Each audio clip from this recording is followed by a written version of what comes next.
Black holes are some of the most mysterious and terrifying objects in space, but to truly understand them, we first have to ask ourselves, what exactly is a black hole? A black hole is simply a place in space where an immense amount of mass is concentrated into a very tiny space.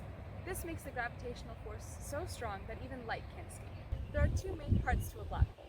The event horizon is the boundary between the black hole and outer space. It is often called the point of no return because once you cross this boundary, you will fall or collapse towards the black hole. What do you collapse towards, you might ask? The singularity. This is an infinitely dense point in space-time where all of the mass is concentrated in a black hole. Black holes come in a variety of sizes and get bigger as they gather more mass. Some are as small as a single atom, while others are larger than our entire solar system. The most common black holes are stellar black holes. They are typically 10 to 20 times the mass of the Sun and form when a star dies and collapses in on itself.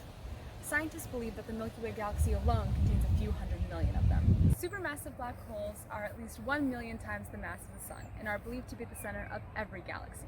Sagittarius A is a supermassive black hole at the center of our galaxy. It is 4 million times the mass of the Sun and has a diameter of 27.34 million miles.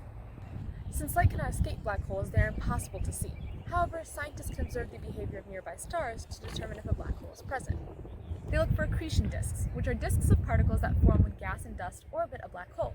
In 2019, scientists got the first ever image of a black hole. 6 months later, NASA's satellite TESS caught footage of a star being torn apart by a black hole. Scientists also look for quasars, which are jets of radiation that blast out of supermassive black holes. We've established that any object that falls into a black hole collapses towards the singularity.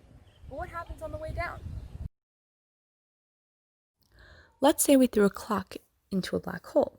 The difference in gravity on the top and bottom of the clock would stretch the clock into a thin string in a process known as spaghettification. In addition, as the clock travels deeper into the black hole, it would tick slower and slower since time passes differently inside a black hole. So far, black holes seem like this unstoppable destructive force, leading us to ask, do they ever really die? Yes, all black holes eventually evaporate through a process known as Hawking radiation. To understand how this works, it's important to realize that empty space really isn't empty. In fact, it is full of tiny particles popping into existence only to crash and cancel each other out. When these particles appear on the event horizon, one particle falls into the black hole while the other escapes and lives on in space. This means that the black hole is slowly losing energy and will eventually disappear. However, this process is extremely slow. Even with all the recent breakthroughs in black hole research, there is still so much left to discover. Could black holes be portals for time travel? Could we harness the energy given off in Hawking radiation as an alternative energy source? The possibilities are quite literally endless.